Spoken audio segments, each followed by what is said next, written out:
আসসালামু আলাইকুম ইমরান, সবাই আশা করি অনেক ভালো আছেন।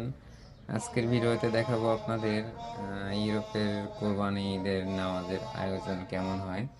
তো ইউরোপের আসার পর থেকে আমার প্রথম ঈদ ছিল রমজানের ঈদ। রমজানের ঈদ দেখতে দেখতে পার হয়ে কোরবানি ঈদ চলে আসলো। তো আজকে হলো সেই দিন।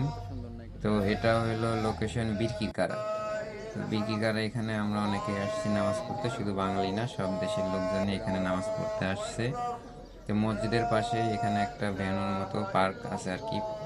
তো পার্কে প্রচুর লোকের নামাজের সমাবেশ বা আয়োজন করা হয়েছিল এখানে। বা আমাদের বাংলাদেশি স্টুডেন্ট কমিউনিটির সবাই ছিল, প্লাস অনেক ছোট ভাই বড় ভাই অনেকেই ছিল। তো সব মিলায়ে দিনটা অনেক সুন্দর ছিল। ভালোভাবে নামাজ কালাম শেষ করলাম।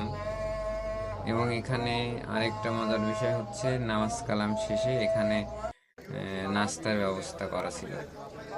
তো যেটা কিনা একদম ফ্রিতে, সবাই ইচ্ছা মতো আনলিমিটেড নিয়ে এখান থেকে খাবার নিয়ে নিয়ে খেতে পারবে।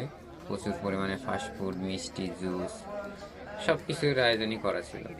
তো সবার সাথে সাথে আমি নিজেও কিছু নিয়ে খেলাম। ফাইদ ফাইদ কিন্তু ভিডিও করে নেবো। ফাইদ সে সব খাই নিচ্ছে। ফাইদ কি জন্য খুঁজতেছে ফাইদ? যাই হোক, সব মিলাই সুন্দরভাবে কুরবানি ঈদের নামাজ আদায় করলাম। সবার সঙ্গে দেখা সাক্ষাৎ হইলো, মোলাকাত হইলো, ভালো একটা সময় পার করলাম। প্লাস আজকের দিনটাও শুক্রবার, জুম্মার দিন, আমাদের জুম্মার নামাজও পড়তে হবে। সো সবাই ভালো থাকবেন, আল্লাহ হাফেজ।